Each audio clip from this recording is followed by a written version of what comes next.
বান্দা বান্দির নেকি নিয়ে এসেছি। তো আমার আল্লাহ বলবে, হে আমার ফেরেশতারা, তোমরা কি সেই আমার গুনাহগার বান্দা বান্দিরা ওই জলসাতে বসে আমার কাছে কি চাচ্ছিল? তখন আল্লাহ পাকের ফেরেশতারা বলবে, মালিক, ওই আপনার গুনাহগার বান্দা বান্দিরা ওই জলসাতে বসে আপনার কাছ থেকে জান্নাত চাচ্ছিল। জোরে বলেন সুবহানাল্লাহ। ফেরেশতারা বলবে, আপনার কাছে জান্নাত চাচ্ছিল। আমার আল্লাহ বলবে, হে আমার ফেরেশতারা, তারা কি আমার জান্নাতকে দেখেছে?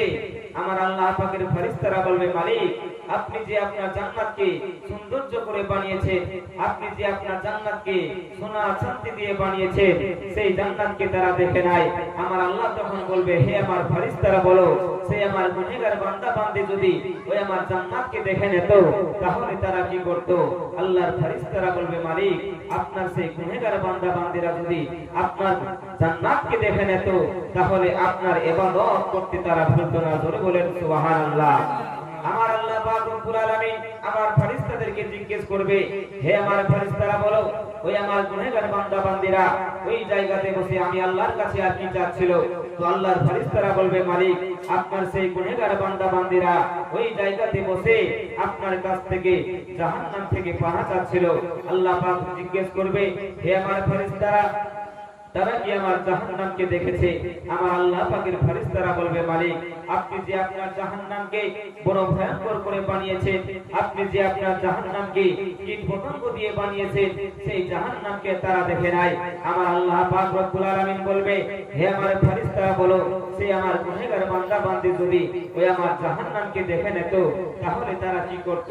আমার আল্লাহ পাকের ফেরেশতারা বলবে, মালিক, আপনার যদি ওই ভয়ঙ্কর জাহান্নামকে তারা দেখে নিত, তাহলে আপনার ভয় তাদের দিলের মধ্যে বেশি বেশি হয়ে যেত। জোরে বলেন সুবহানাল্লাহ। আমার আল্লাহ পাক রব্বুল আলামিন বলবেন, হে আমার ফেরেশতারা, তোমরা সাক্ষী হয়ে যাও, তোমরা গবাহ হয়ে যাও, যতগুলো মানুষ ওই জলসার মধ্যে এসে বসেছিল, সমস্ত মানুষের গুনাহ খাতাকে আমি আল্লাহ তাআলা maaf করে দিলাম। জোরে বলেন সুবহানাল্লাহ।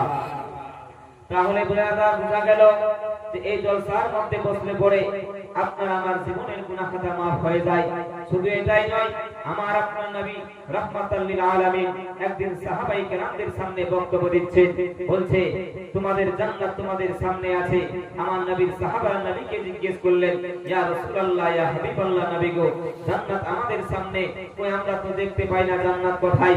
আমার নবী জানিয়েছিল, হে আমার সাহাবীরা, শোনো, যেই জায়গাতে আল্লাহ এবং আল্লাহর রাসূলের আলোচনা হবে, সেই জায়গাটা একটা যেন জান্নাতের টুকরো হয়ে যায়। জোরে বলেন সুবহানাল্লাহ।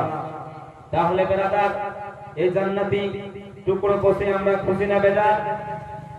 খুশি হওয়ার দরকার।